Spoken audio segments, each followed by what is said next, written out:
ese umukristo koko usenga agira karande? Ese umukristo usenga koko ukora agira inyatsi? Ese umukristo usenga agira kamere? Kamere yo nyuma y'icyaha Adamu na Eva nta utandukana nayo. Akarande rero twumvise ko ari imigenzo turagwa n'abasogokuruza bakwigisha binyuriye mu mategeko, baguha amabwiriza anyuriye mu mihango y'ubwoko, baguha ibitekerezo binyuriye mu karere baturiye, ariko iyo migenzo yose tuziririza twahawe n'abasogokuruza bayita akarande. Umwana w'uruhinja rero ntaromwaho n'akarande kuko atarigishwa. Umwana ukamubwira uti shandananiwe, nzi ko hari abantu banshaka, uranshaka ndakwihanangije ntumubwire ko mpari, ngiye kuba nduhutse ndyamye ntumubwire. Umuntu akaza, umwana afite imyaka 4 ati sha papa arahari, ntaragera ku myaka yo kugoreka, weho waganirije umuziranenge, weho uri umunyabyaha, ati papa arahari kandi araryamye, ariko yanyihanangirije akabyemera ko ahari, ego kandi yabwiwe ko avuga ko adahari, ego atarahari, yanyihanangirije ngo urambaza mubwire ko yakoreye Butare, ariko araryamye kandi ari mu buriri, araryamye ariko yanyihanangirije ngo mbabwire ko yakoreye Butare. Uwo mwana nta mugamba afite wo kuguhemukira, ahubwo waterese umukiranutsi uri umunyabyaha byanga kwinjira, niho rero akugambaniye. Ico gihe nta makosa afite kuko atari yinjira mu butware bwa kamere. Hari abantu bibwira ngo gukizwa winjiye muri Yesu Kristo ngo utandukana na kamere. Oya, nta muntu utandukana na kamere kubera yabaye umukristo yemeye Yesu nk'umwami n'umukiza. Kamere rero turayivukana. Abantu benshi bashatse kwirwanya irabananira kuko bayirwanyije mu buyobe. Icyambere, hari abavuga ngo iyo umuntu yigishijwe iby'Imana ngo iraranduka, babita ngo extirpateur, ngo iraranduka. Ntabwo iranduka, ikugumamo, ntabwo iranduka. Hari abakoresheje imibatizo y'inkoni bakavuga ngo ubwo ari umunyabyaha nitumukubita inkoni ijana kamere irapfa. Ntabwo ipfa, ahubwo bakwicana nayo. Twewe ico dukora nukuva mu butware bwa kamere, twumvise ubutumwa bwiza twamara tukayitegeka. Abasitoyiko n'abantu bashakaga Imana banyuriye mu nzira yo kubabaza umubiri, kuwima ibyo kurya, kuwambika nabi, kukubita, kutera ivu, batubwo nibo turagera ku Mana. Nahaba epikureo bakaba bati turagera ku Mana ruko tuwambitse neza, tukawugaburira neza, tukawukorera isuku, nibwo turagera ku Mana. Ariko araba ufata nabi kugira ngo bagere ku Mana, cyangwa bawufata neza kugira ngo bagere ku Mana, ntabwo ari zo nzira zo gushaka Imana. Icyo gihe tuba twinjiza abantu mu dini, kandi idini itandukanye n'itorero. Idini ni amategeko abantu banyuriramo anyuriye mu gushaka Imana, ariko itorero ni ubugingo. Ibyo rero nto byatanga ubugingo.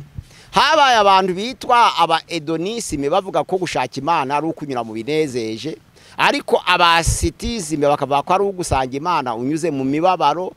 Noneho rero abo bose ni ugushakashaka, ariko ntabwo arizo nzira ziduhesha kumenya Imana. Gusa uwahuye na Yesu ategeka kamere. Twatandukanya dute umuntu wa kamere n'umukristo w'umunyamubiri? Gusenga everyday, gusenga buri munsi. Nusenga uzanesha, nunanigwa gusenga uzaneshwa. Senga. Reka twongere tubasuhuze kuri uyu munsi mwiza, umunsi Imana dutije kandi umunsi Imana duhaye, umunsi Imana itwongereye kugira ngo twongere kubaho. Mbibutse ko hari benshi batakiriho kubera atari uko Imana ibanga, ahubwo ari uko umunsi wawe wageze. Wewe utarageza ku munsi wawe, Imana igumugisha kandi Imana ikugirire neza mu izina rya Yesu. Hari byiza Imana igiye kukugezaho kubwo uyu munsi mwiza Imana iguhaye.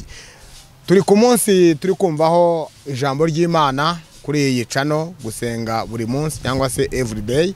Ijambo ry'Imana ritambukiraho ko bwije ko bukeye, ariko cyane cyane kuri uyu munsi wo ku gatandatu, kandi n'igihe rinyuraho buri munsi. Dufite abatumirwa rero muri uyu munsi bagiye kutugezaho ijambo ry'Imana. Dufite umudogiteri hano imbere yacu, muramubona ni umudogiteri ufite inararibonye. Ibyo agiye kuvuga ni ibintu azi, ni ibintu amazemo igihe, ni ibintu amazemo imyaka myinshi kandi arabisobanukiwe. Ndagira ngo rero muze kumutega amatwi ko turaza kuganira ku bintu by'ingirakamaro bigendanye n'umukristo ubuzima abayemo cyangwa se ibintu bidindiza ubukristo bwacu mu buryo bw'imibereho yo kubaho ya buri munsi. Ntabwo ari imibereho y'uburyo bw'umwuka, ni imibereho y'uburyo bw'umubiri. Ibyo mujya mwibaza bivuga ngo ese ko umuntu akora agakora ariko ntagire icyo atunga, ese biterwa n'iki? Ese igituma atunguka ni igiki? Ese ikitwa karande, ikitwa inyatsi, ikitwa iki? Ibyo byose ni ibintu tumaze igihe twibaza, ariko twagiriwe umugisha n'Imana tubona umuhanga muri byo uri budusobanurire akadutandukaniriza umukristo n'inyatsi cyangwa se karande n'inyatsi. Ibyo byose nibyo tugiye kumva, tumufitane imbere yacu. Rero reka tumwakire abanza bibwire, hanyuma dukomeze mu izina rya Yesu. Murakoze. Mana turagushimiye, turaguhimbaje, ni wowe wenyine ukwiriye guhabwa icubahiro. Turi imbere yawe rero muri aka kanya dusangiza bene data batwumva ijambo ryawe, kuko waduhaye amasezerano ngo umwana w'umuntu ntazabeshwaho n'imitsima gusa, ahubwo azatungwa n'amagambo aturuka mu kanwa kawe. Turi imbere yawe rero dushaka gusohoza inshingano wadusigiye yo kwamamaza ishimwe ryawe mu mahanga yose, kugira ngo dukure abantu mu mwijima tubinjize mu muco wawe w'itangaza. Mana ubana natwe, ukomezanye natwe, kandi abizera bakomezwe n'ijambo ryawe, abatarahinduka bahindurwe naryo, mu izina rya Yesu Kristo umwami wacu. Amena. Ni Pasiteri Mpazibirego Pierre ugiye kubagezaho ikiganiro muri aka kanya. Imana iduhana umugisha. Mpazibirego Pierre, murumva rero ko ibirego byahazwe ibirego byahazwe, nkubwire ngo nawe ugira ibintu uhaga, nkuko nawe yitwa Mpazibirego. Rero umubyeyi wacu cyangwa se dogiteri, ngiye niko nkunda kukwita ko tumaranye igihe, ariko iri ni izina wahawe kubera ubumenyi cyangwa se kubera ubuhanga cyangwa se kubera ibyuzi. Hari ibintu bimaze iminsi byibazwa mu rwego rwo gusenga cyangwa se mu rwego rw'imikorere y'abantu muri iki gihe, cyangwa se mu mikorere yabo ya buri munsi, igendanye no gukora ariko umuntu yakora ntagire icyo atunga kandi mu by'ukuri akora. Bakavuga ngo hari igihe ari karande, abantu ntibasobanukirwe karande icyo ari cyo, ntibasobanukirwe karande aho yaturutse, abandi bakavuga ngo ni inyatsi. Ese inyatsi na karande nibyo tuza kugira ngo tuze gutandukanya, tuze no kumenya ese umukristo koko usenga agira karande, ese umukristo usenga koko ukora agira inyatsi. Ibyo bintu tugiye kubyibazaho. Turatangirana n'ikibazo cya mbere, twumve icyo kidusobanuriraho kigendanye ngo na kamere. Ese umukristo usenga agira kamere? Tumve ngo kamere na karande bitandukanira. Icyo ni ikibazo abantu bibajije, dushaka ko wadusobanurira muri uyu mwanya. Reka tubanze dusome ijambo ry'Imana ryanditswe mu rwandiko Pawulo yandikiye Abakolosayi igice cya 2 umurongo waho wa 8. Tuhasome Abakolosayi ibice ni 2 umurongo wa 8, twumva uko hatubwira. Haratubwira ati mwirinde hatagira umuntu ubanyagisha ubwenge bw'abantu n'ibihendo by'ubusa bikurikiza imihango y'abantu iyo bahawe na ba sekuruzaho akarande, kandi bigakurikiza imigenzereze ya mbere y'iby'isi, bidakurikiza ibya Kristo. Ahangaha tuhafatanije no mu Baroma igice cya 7 umurongo wa 14, Pawulo aravuga ngo amategeko ni ay'umwuka kandi ni meza, ariko nge ndu wa kamere naguriye gutwarwa n'ibyaha. Ahangaha hano hari kamere, hano hakaba akarande. Akarande ahangaha niho handitswe honyine muri Bibiliya bakoresheje ijambo akarande. Mu Bakolosayi 2:8 niho honyine. Ahandi bashaka kuvuga iby'akarande banditse imigenzo turagwana basogokuruza. Nibyo bakoresha imigenzo turagwana basogokuruza, imigenzo turagwana basogokuruza, imigenzo. Nanga niho honyine bakoresha ijambo akarande. Ahangaha rero murambaje ngo hari itandukaniro hagati ya kamere na akarande. Kamere iravukanwa. Uretse Adamu na Eva batavutse, ahubwo baremwe kandi bakaremwa mu gihe cy'ubuziranenge, nibo bonyine bataremanywe kamere. Ariko kuko abavutse bose babakomotseho nyuma y'icyaha, bose bavukanye kamere. Kamere rero nyuma y'icyaha cya Adamu na Eva nta utandukana nayo. muri Zaburi ya 51 umurongo wa 7 Dawidi aravuga ngo erega naremanywe gukiranirwa kandi mu byaha nimo mama yambyariye. Yashaka kuvuga ko nta muntu kuva ku rubyaro rwa Adamu na Eva wigeze atandukana na kamere. Akarande rero twumvise ko ari imigenzo turagwa n'abasogokuruza bakwigisha binyuriye mu mategeko, baguha amabwiriza anyuriye mu mihango y'ubwoko, baguha ibitekerezo binyuriye mu karere baturiye, ariko iyo migenzo yose tuziririza twahawe n'abasogokuruza bayita akarande. Biratandukanye rero, bimwe turabivukana ibindi tukaberagwa nabo dukomoka, urumva biratandukanye. Umwana w'uruhinja rero ntaromwaho n'akarande kuko atarigishwa.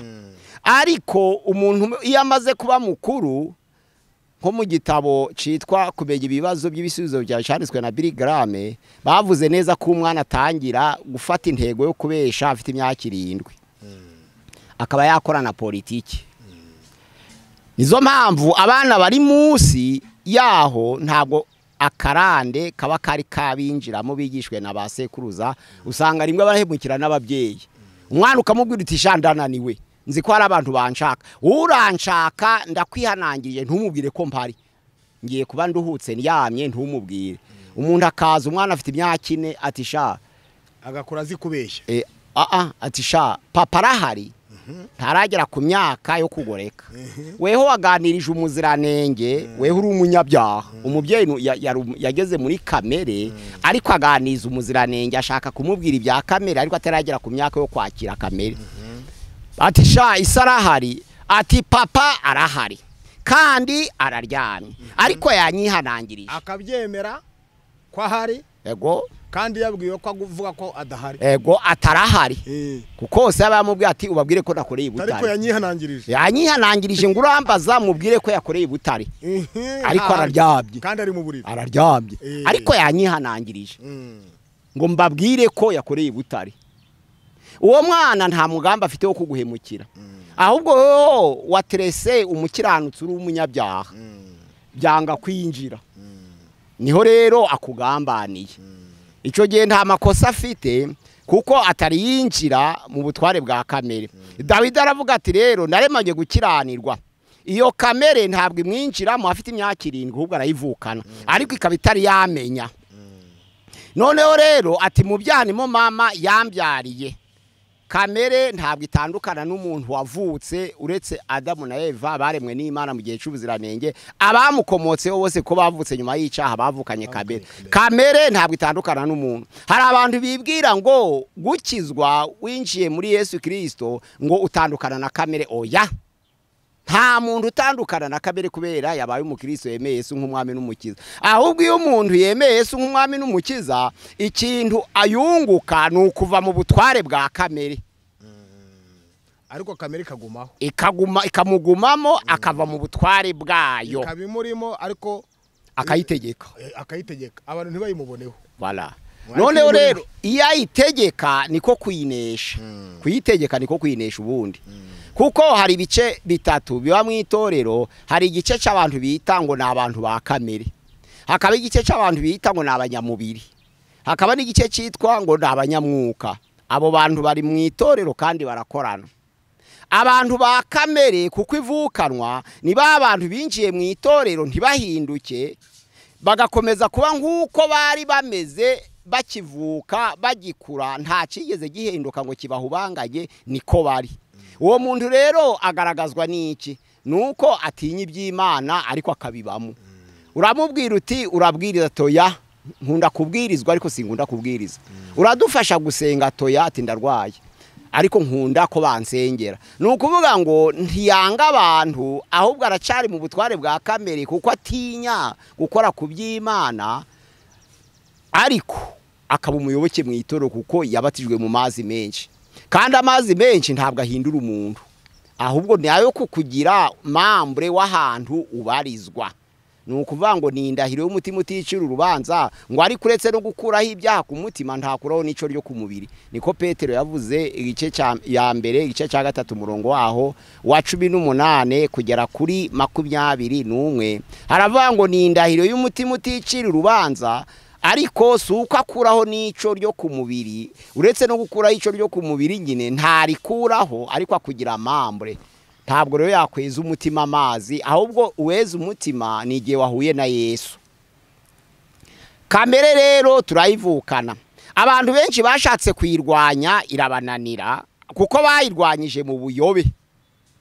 Icyambere hari abavuga ngo iyo umuntu yigishijwe iby'Imana ngo iraranduka, babita ngo extirpateur, ngo iraranduka. Ntabwo iranduka, ikugumamo. Ntabwo iranduka, ikugumamo, ukaba umwizera, ukaba umwana w'Imana, ariko kamere ikakugumamo kuko ugifite umubiri.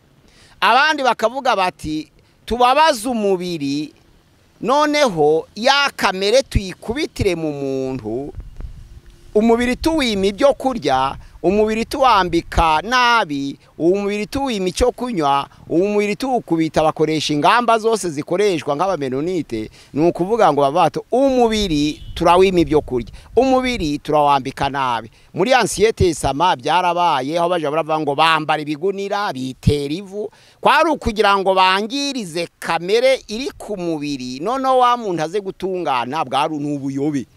Ntabwo kwambika umubiri nabi byatuma ukubita kamere ngo ihunge yiruke.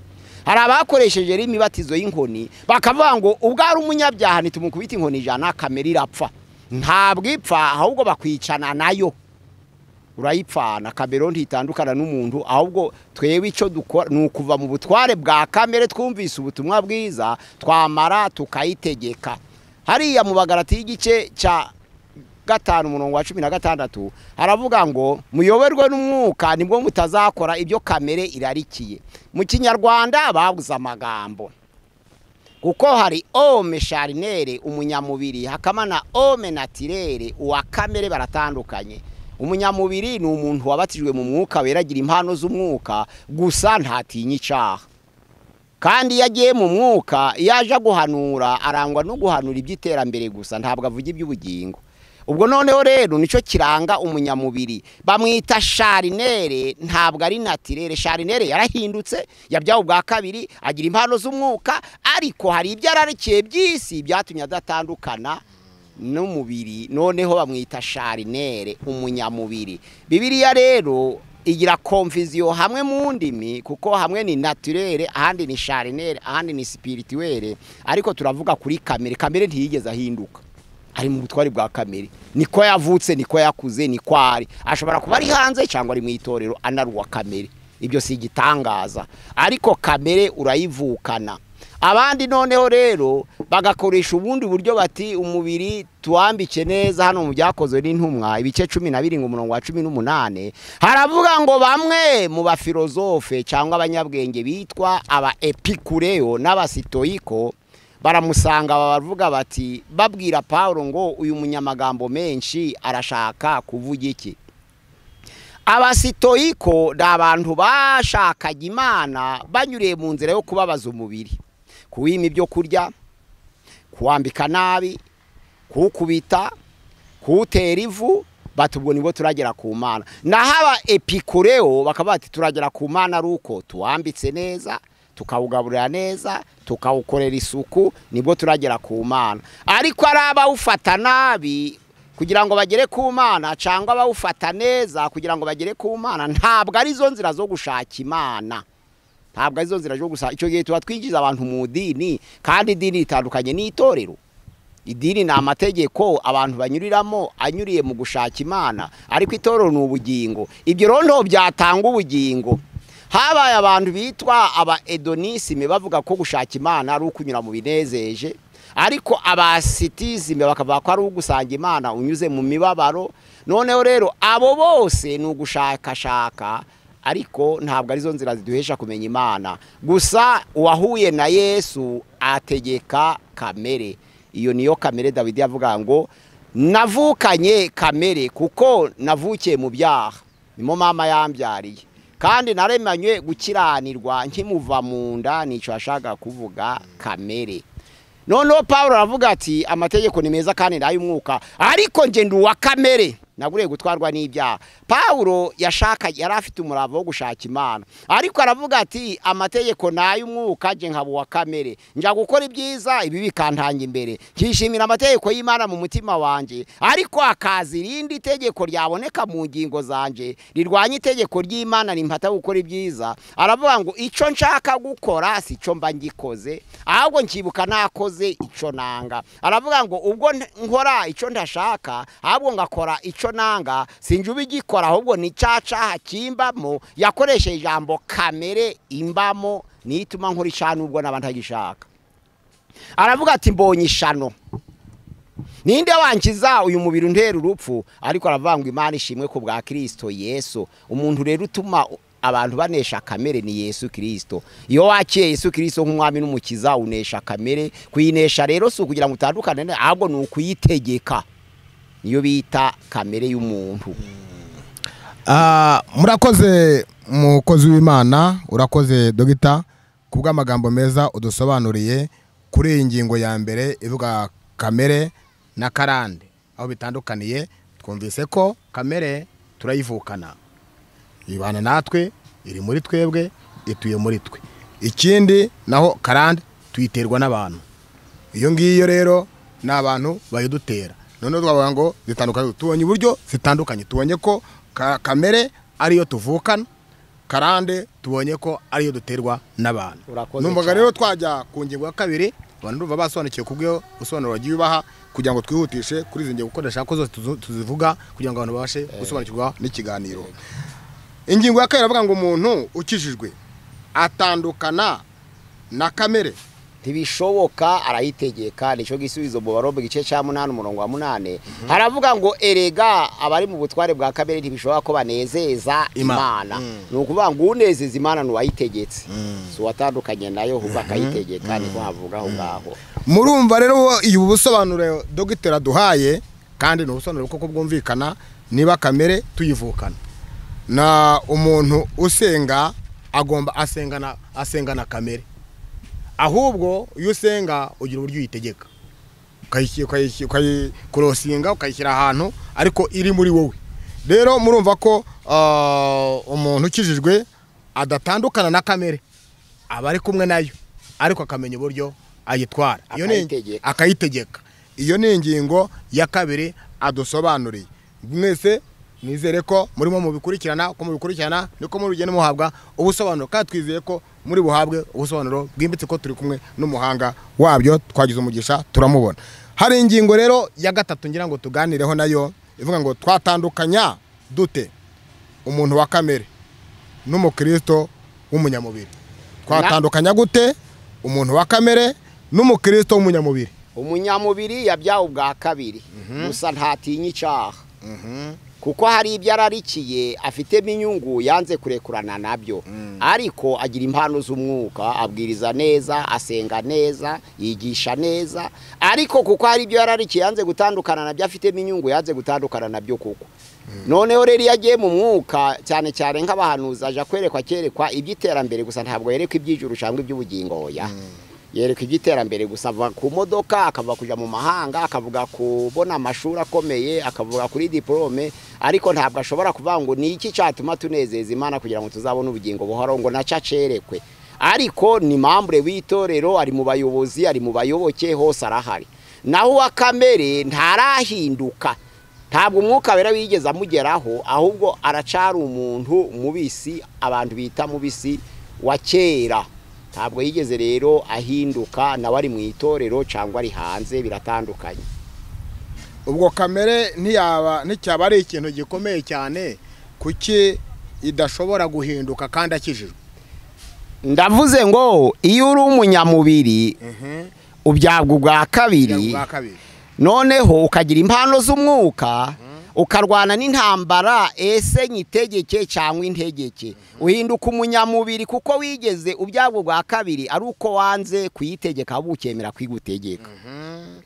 Iyo kamere gutegetse ubu umunyamubiri kandi usenga. Umunyamubiri kandi usenga. Uri mu rusengero. Ntutinya kurwana, ntutinya gutuka pastor. Abo ni babandi usanga badakorwaho mu rusengero. Ntatinya gutuka pastor. Nibo abanyamubiri kandi basenga. Kandi basenga. Bakaba bagengwa na ya kamere. Ya kamere yazamutse ikaza igakorera muri wa mubiri we bya bende byo kuba mu nzu y'Imana no gukizwa no kubyo bwa kabiri bikavaho hakaza ya kamere. Ntabwo bivaho nabyo bigumaho ariko ikabija hejuru. Byo irabipfukira. Ibijya hejuru yabyo. Bivuga ngo byo ntiba bikigaragara. Wakongera gusenga kwegera Imana wemeye ubuyobozi noneho umwuka kongera bibirindura kabirindura kamera kayishira hasi none ukayoborwa n'umwuka. Imana ibaha umugisha kandi Dr. Imana iguha umugisha kubw'ubusobanuro bwiza uri kugenda abantu kandi nanjye nkuko ndi kugenda mbyumva abantu uri kugenda basobanukirwa kandi babyibazagaho cyane mu ngeri nyinshi babyibazagaho. Tugeze ku ngingo ya 4 ni gute umukristo yakurwaho karande.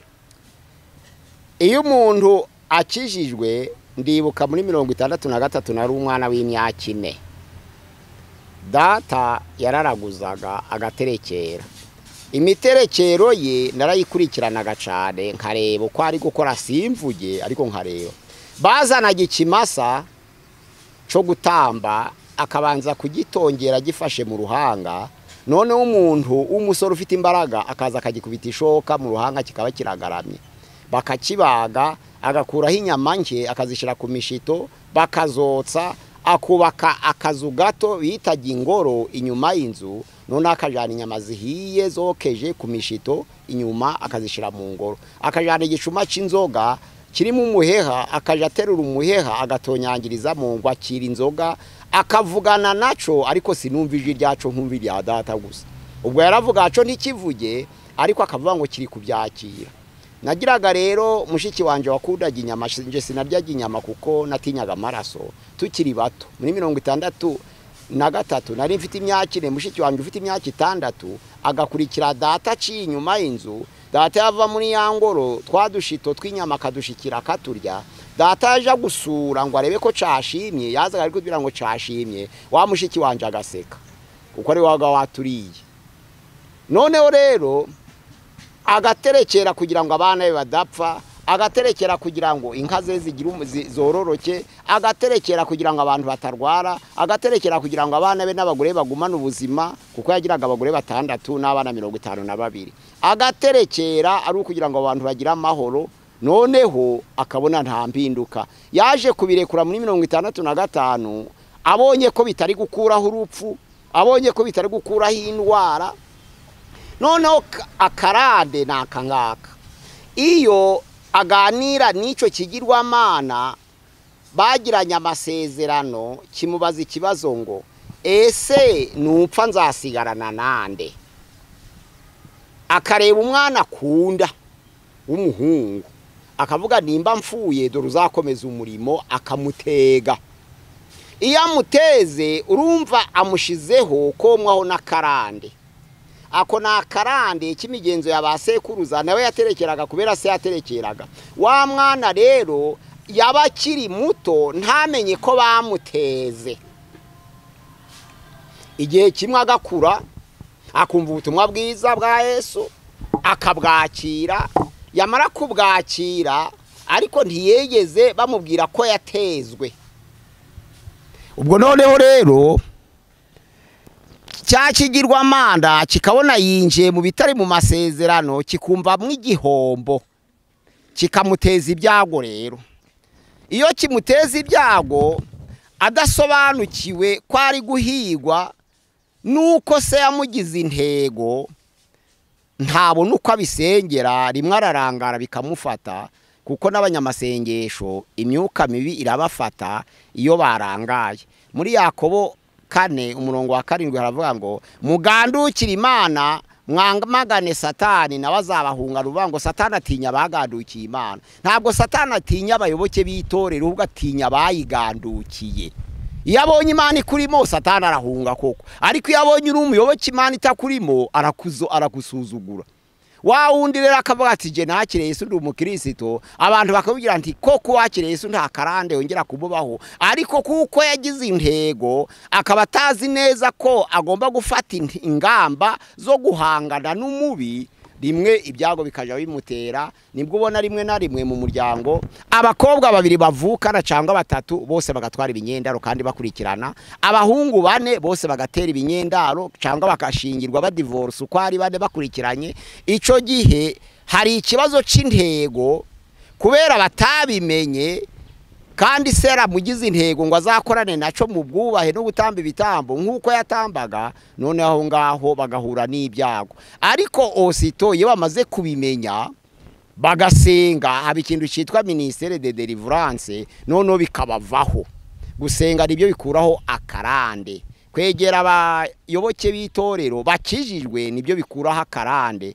burya duterana ari ukugira ngo dukeburane ari ukugira ngo dufashanye ari ukugira ngo turamye none kwakuramye uri kumwe n'abera nk'uko ijambo ry'Imana rivuga mu Baheburayo ibice 10:25 ngo mwe kwirengagiza guterana kwera abera b'Imana bakongeza umuntu uriho imyuka mibi ikamuvaho iyo baririmba imyuka irahumbwa bavuga iby'Imana iyo basenga imyuka bavuga iby'Imana irahunga iyo baramya imyuka y'abadayimoni irahunga bavuga iby'Imana ico gihe nukuba wabimenye none ukinjira muri iyo ministère yo gusaba imfashanyo y'amasengesho bikuvaho ariko iyo utabimenye bikomeza kuguhiga ukibaza impamvu upfusha bikurikiranye uvama inda zikurikiranije noneho rero kuko biba bisa n'ibyazanwa n'indwara abenshi ntabwo babisobanukirwa hari igihe waba ufite amaraso wenda nka resistance negative wenda ukaba igihe cyo kubyara bikaba byaba ikibazo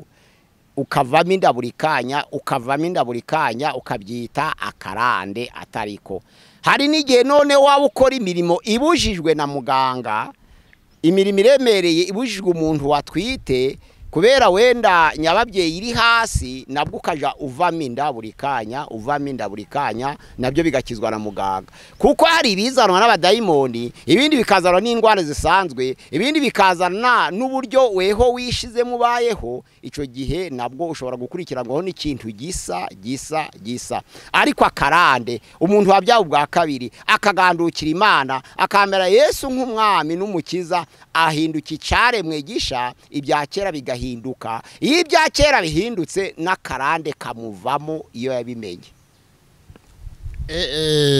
Murakoze turi mu kiganiro cyiza kandi ikiganiro gikomeye ikiganiro kirimo gisobanurirwa abantu batari basobanukiwe n'ibijyanye na kamere n'ibijyanye na karande aho twarebarega ku ngingo ya kane kwa tugezeho ivuga ngo ni gute umukristo yakurwaho karande tubonye ko karande kurwaho no gusenga ese ko hari abantu bahora batubaza ngo turasenga tugakora ariko ntitugire icyo dukorera bakavuga ngo biterwa ngo na karande biba biturutse ijambo kataha mu gihe burayo risobanura icaha kataha niryo bita hamartia mu kigiriki risobanura kutagira intego mu buzima buriya hari ibintu byinshi bituma uhomba utabizi kutagira intego kutubahiriza amategeko y'Imana yanditswe mu Baefeso ibice 27 kugeza 28 havuga ngo bene data ntimubererekere satani wibiga ntakongere kwiba ahubwo buri wese akoresha amaboko ye akora ibyiza abona ibyo kumutunga n'ibyo gusagurira abakene abantu benshi ntibagira intego mu buzima abayuda bise iryo zina kuko ari abayuda benshi bavukaga bakirwa bashize amaboko mu mifuka bakirirwa baje impaka bakirirwa basubira mu byandikwe byera bakanga gukora ico gihe noneho rero bagira ubukene bamwe bakabyita ngo ni inyatsi zibaho ku muntu ukora ahubwo hari ikintu cyitwa umuvumo babyise izina ribingwa inyatsi ariko inyatsi bisobanura ngo umuvumo usomye mu gutegeka kwa 2:28 umuntu ntiyitondera amategeko y'Imana niho hari yahavuga ngo uzubaka abandi bayituremo uzarambagiza abandi barongore uzacuruza abandi barya amafaranga, uzorora abandi banywa amata, ni ikintu kiba giturutse ku muvumo. Uzabiba abandi barya imbuto z'ibyo wabibye, icyo gihe ni umuvumo ku bantu banze kubahiriza amategeko y'Imana. Kandi usomye Amosi igice cya 3:2 haravuga kuko nabamenye nkabatoranya mu mahanga yose no mu moko yose, nizo mpamvu nzabahanira gukiranirwa kose ab'Imana yatoranije nabo irabagenzura. Iyo Imana rero yagize ubwoko bwayo, nawe ukarahira uti ndi umwana w'Imana kuva uyu munsi wa none, ntandukanye n'icyaha, wamara ugakomeza gukina naco, uhura n'umuvumo. Wa muvumo, kuko ibyo duhura nabyo, ibyago duhura nabyo ntabwo ari Imana ibiduteza, ahubwo ni ingaruka y'icyaha. Ijambo ry'Imana ravuga ngo icyaha cyazanywe mu isi n'umuntu umwe, cyaha kizana urupfu, rwa rupfu rugera ku bantu bose kuko bose bakoze ibyaha. Hariya noneho mu Baroma 6:23 haravuga ngo ibihembo by'ibyaha ni urupfu, ariko impano y'Imana ni ubugingo buhoraho muri Yesu Kristo. Akenshi ingaruka y'icyaha abantu bayita inyatsi. Akenshi kutagira gahunda mu buzima abantu babyita inyatsi. Ufite ibihumbi 100, wavuze uti biha abana bagiye ku ishuri, ku rusengero baritangishije bati uwumva ayoboye n'umwuka natubwira icyo afite, uti mfite ibihumbi 100, uti Imana izakora imirimo yayo, uti ko nkoze umurimo w'Imana, Imana izigisha abana, ukayatanga ku ntebe z'urusengero, igihe cyo gutangira kikaba kirageze.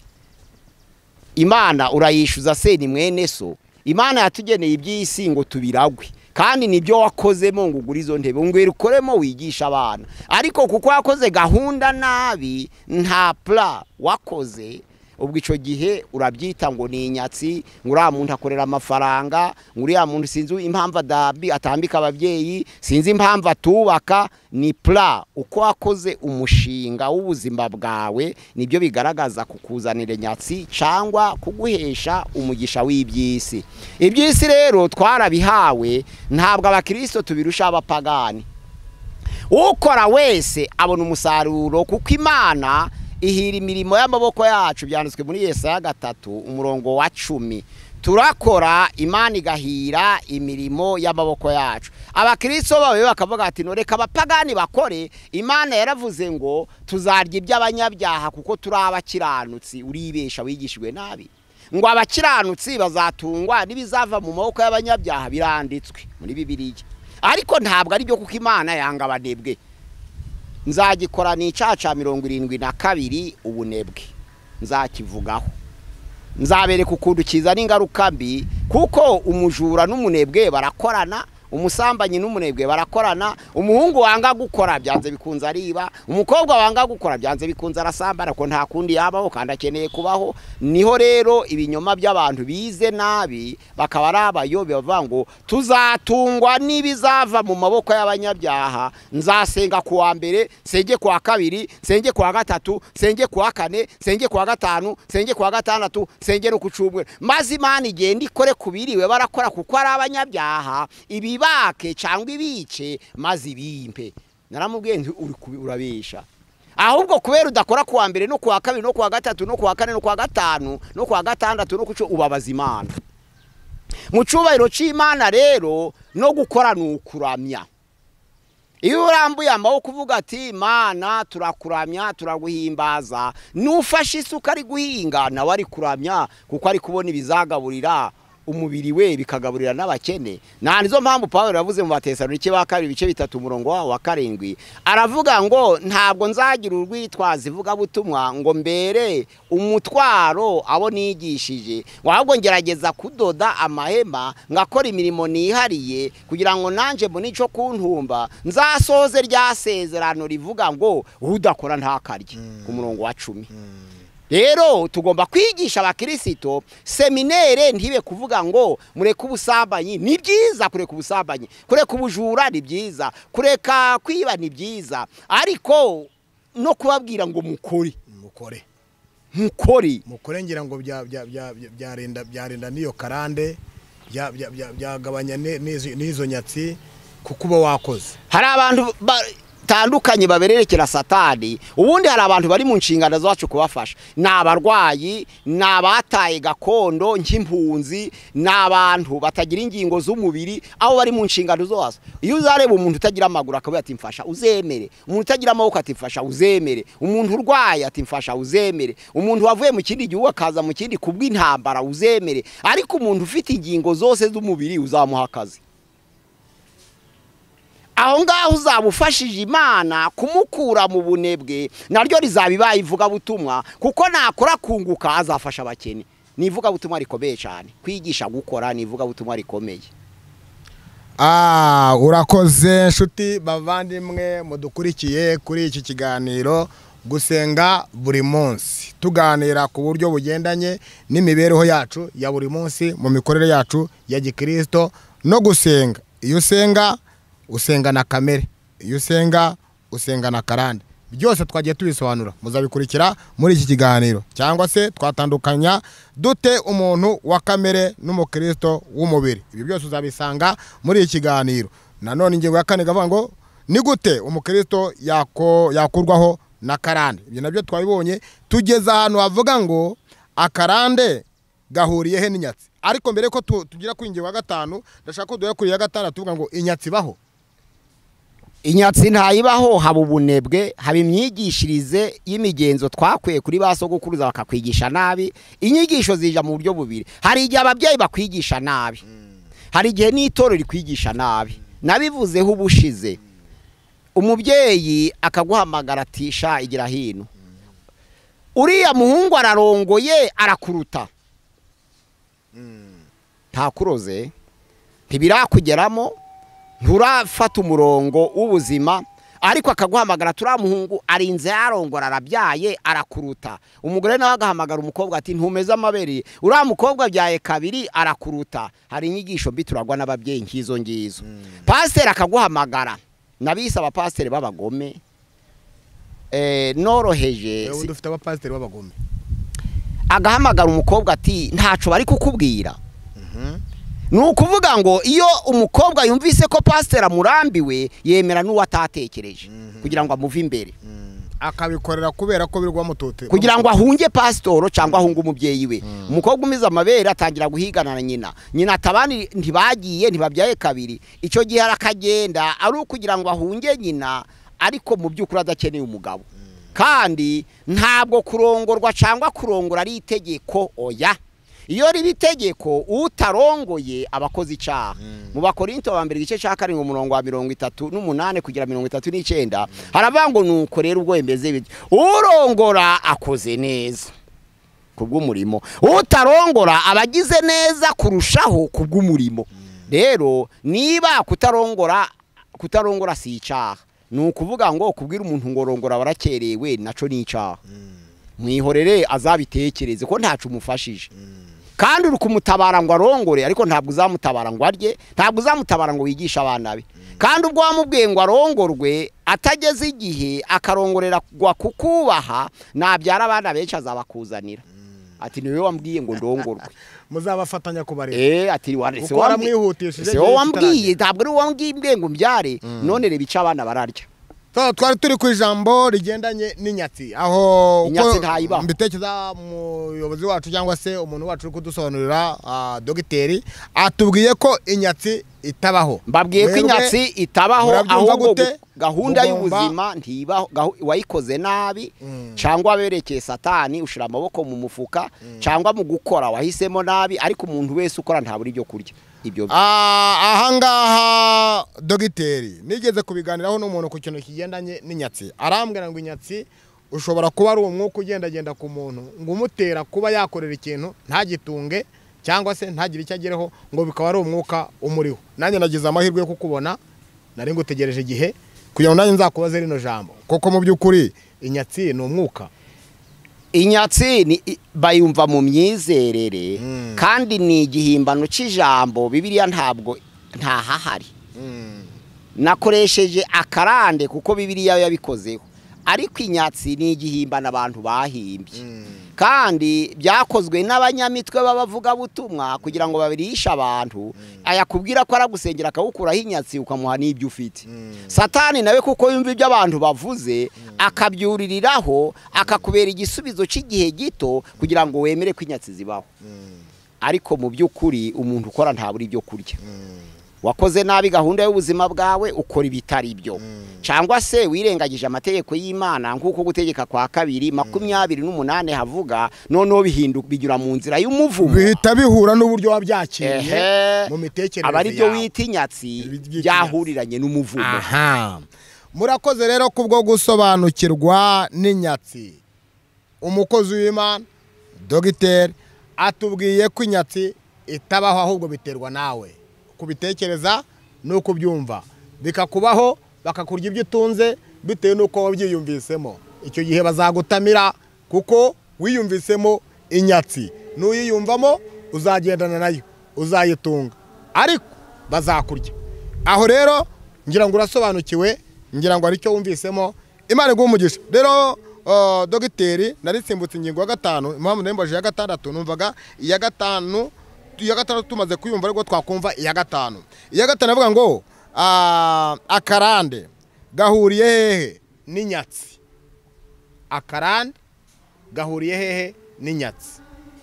Nico navuze ngo abantu bitiranya n'umuvumo. Usomye kuva ibice 20:12 haravuga ngo wubahe so na nyoko kugira ngo uramire mu gihugu c'Uwiteka Imana yawe iguha.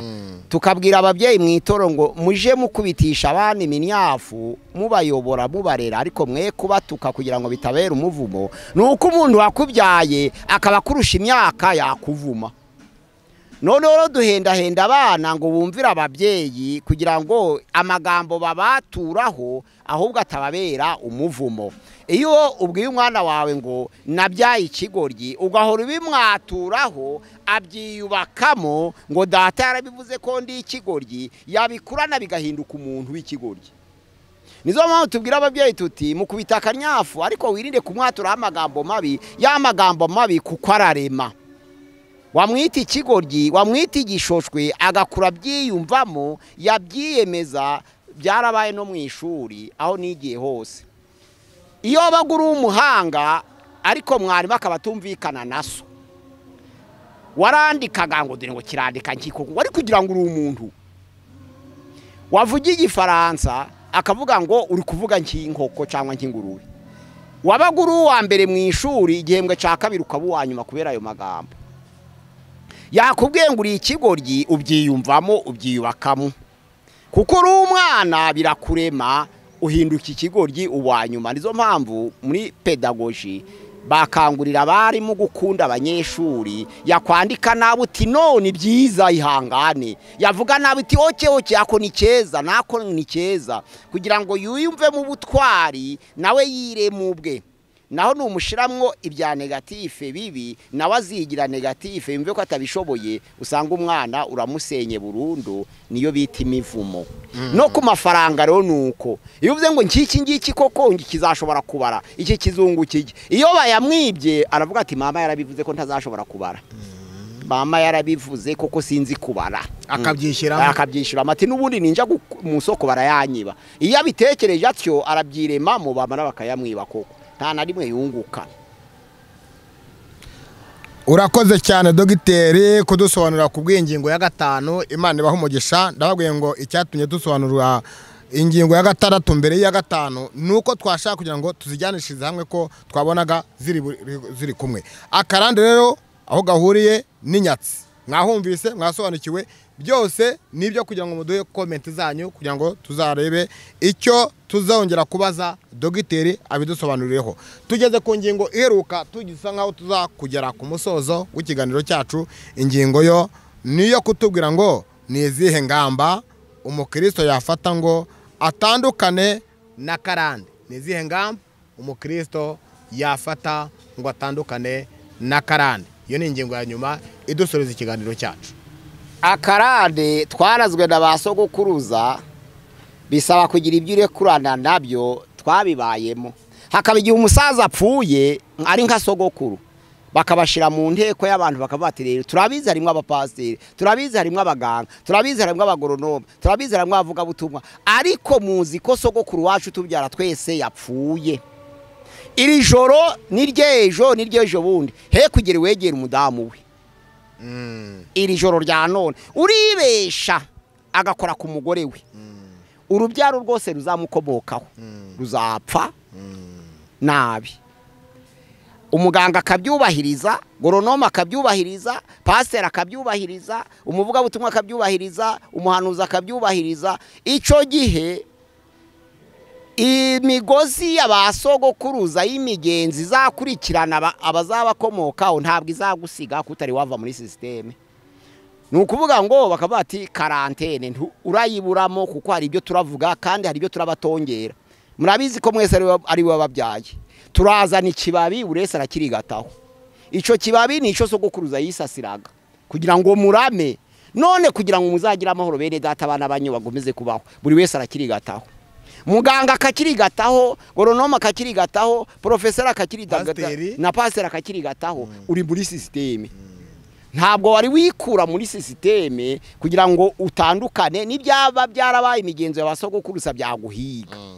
Ariko iyo watandukanye n'ibyo bintu ukabicare mwigisha ibya kera bikaba bishize, ntubasuzugure ukabubaha. Ariko hari ingabano abapagani bafite zitagomba kuvogerwa n'abakristo, hariro niza abakristo bafite zavogerwa n'abapagani. Ukwiriye gukunda abapagani ariko nturenge ingabano. Tubakunde mubihe, tubakunde tubabwira ubutumwa bwiza, tuberere imbuto, tuyoberwe n'umwuka kugira ngo wa mwuka byarire muri twe imbuto z'umwuka. Iyo weze imbuto nta nubwo bongera kuguhamagara ngo ngwino uje mu mihango y'abandi iyo bakubonyeho imbuto. Ndibuka batwibye inka muri 91. None bamaze kutwiba inka niho nandi umuvuga butumwa bari kuntegura kongira umukuru w'itorero. Bazana umucunyi yaravuye nko ku birometero 100, baramuzana babati araje ni uje kureba umuntu wibyize inka zare 3. Noneho abashira muri hypnotisme kubasengesha ibye. Noneho rero abashira hamwe ati mucurire, ati ndareba neza utarakoma mu mashi kuva nimugoroba kugeza mu gitondo, ati murebe neza arabare wibyizo nka. Urumva byari bikomeye, hari utashobora gukoma mu mashi kuva nimugoroba kugeza mu gitondo. Abahamananiza ashira ihene mu cobo nzima, ati mucukure haramuza n'ihene yibuguma nzima mushire makira cobo, ati mupfundikize hitaka ari nzima. Twagiye kubona saa 4 z'ijoro nje nayindi mu nzu yanje, ya hene irapfa irabyimba ibyimbira mu butaka. None wa mwuka yari ifite ijamo uyitumbiramo yaraturitse ryataka ryose wayihambye ririjugunya rikwira yanzu yose. Atumujura agiye gufatwa. Ariko kuko bakibwira abantu ngo baze bakome mu mashi ntabwo naje na badamu wanje ninja ari umurokore njegine. Noneho nta nubwo bavuze ngo ubwo ataje niwe wibyizo nka. Oya, bari bazi imbuto zaje, bari bazi uko nabasengeraga, bari bazi uko nabagiriraga neza, bari bazi ko nta naziba. Ntabwo bavuze ngo we nawe ni mumuzane kuko yaraje ati abagukomokaho bose bahagaragaye bati bagara, abagukomokaho bose baje bati baje, nta wundi usigaye. Nari nasigaye ntiyamvuga kuko banyitaga umukirisitu ntiyamvuga. Nuba ngo ibyabo simbirimo navuye muri system. Bari bazi kubyo ngo utabigendera. Navuye muri system. Ariko ugize ikibazo nkamufasha. Nuba ngo umukirisa agoye kumenya imbago. Ariko utamenya imbago uri pasere byaguhiga iwemeye kuri gatagura ico kibabi. No kwanga umukristo kugira ngo atandukane n'ingamba yafata agatandukana na karande no kwitandukanya n'imihango yabasogokuruza cyangwa se yabakera. Ukicomokora muri bo ukagira ubawe hanyuma uwuriwe bikakurinda kuba muri izi karande. Kandi iyo weze imbuto ntabwo bakubaza. Baravuga ati burya ntabwo asa nabi. We ntabwo uhagaragaramo. Oya, nta ubwo bakwivaniramo ku giti cyabo. Ku giti cyabo yamaze kumenya uri. Ati ico yakoze nta wundi wagishobora. Niba baramukubitiye umwana akabababarira, bakaba baramwiciye umuntu agatanga imbabazi, muri kumuhamagara mu biki kandi ko yarangije. Ingamba rero turazibonye nizo kwitandukanya n'ibintu byo mu miryango y'iwacu tukagira abo tubabo bakanabimenya tukagendera no kuri ijambo rya Yakobo 4:7 ngo mugandukira Imana muhunge Satani n'abazabahunga. Yes, mugandukira Imana iby'Imana isabwa ukabyuzuza mu buzima bw'Imana mu mibereho y'Imana kugira ngo mutandukane n'ikiswe karande cyangwa se n'ibindi byose mwibazaga. Rero nzi ko dusobanukiwe n'ibigendanye na karande cyangwa se na kamere n'uburyo twabyifatamo n'uburyo twabiva iruhande n'uburyo tugomba kugira abo tubabo kugira ngo dutandukane n'ibyo twibazaga byose. Twari kumwe n'umubyeyi wacu dogiteri kandi utugejejeho amagambo meza uduhaye ubusobanuro bwimbitse. Nzi ko mwese musobanukiwe. Udasobanukiwe rero afite uburenganzira bwo kwandika comment ye kuri iyi channel gusenga buri munsi cyangwa se every day. Uri hirya no hino ku isi nano mu gihugu cyacu muradukurikiye kandi iki ni icyigisho gitambutse muzagikurikira muzashyira na comment zanyu. Mbabwire ngo ni mukande subscribe kugira mujye mukurikirana ibiganiro byacu cyangwa se mukande share hanyuma mube abamambure b'iyi channel yacu kandi mutere n'inkunga kuduha n'umutima we atere n'inkunga iyi channel kugira ngo ibashe kugera ku rundi rwego rutandukanye n'urwo iriho. Imana ibaho umugisha kandi Imana ibagirire neza. Rero dogiteri Uwiteka kugirire neza kandi Uwiteka agukomeze ku busobanuro bwiza aguhaye akongera ubundi bumenyi mu izina rya Yesu. Turakugira kugira ngo udusezerere kuri abantu waha ikiganiro mu izina rya Yesu. Murakoze cyane. Mpazirego Pierre, nimero ya WhatsApp mushobora kutwandikiraho nk'abashaka kubaza ibibazo ni 078 666 966 20 078 666 966 20 kuri channel ya gusenga everyday. Abakeneye ubusobanuro bundi buruta ubwo bazaduhamagara twiteguye kubasubiza. Murakoze. Mana turagushimiye turaguhimbaje urakoze kubw'ijambo ryawe. Turi imbere yawe rero waraduhamagaye kugira ngo twamamaze ishimwe ko turi abatambyi b'ubwami, turi abantu waronse kugira ngo tugeze ijambo rye mu mahanga yose, dukura abantu bazimiye bakiri mu mwijima bahindukire binjire mu muco wabitangaza. None turi imbere yawe rero nk'abakozi bawe, utugirire neza kandi utwambike imbaraga muri bihe turimo, kandi tugire ubushizi bw'amanga dutinyuke kugira ngo tubashe kwamamaza ahashoboka n'ahadashoboka, kandi dufite ibyiringiro kubw'isezerano ryawe ngo nzabana namwe kugera ku mperuka y'isi. Mu izina rya Yesu Kristo, amena. Gusenga everyday, gusenga buri munsi. Nusenga uzanesha. Nunanigwa gusenga uzaneshwa. Senga.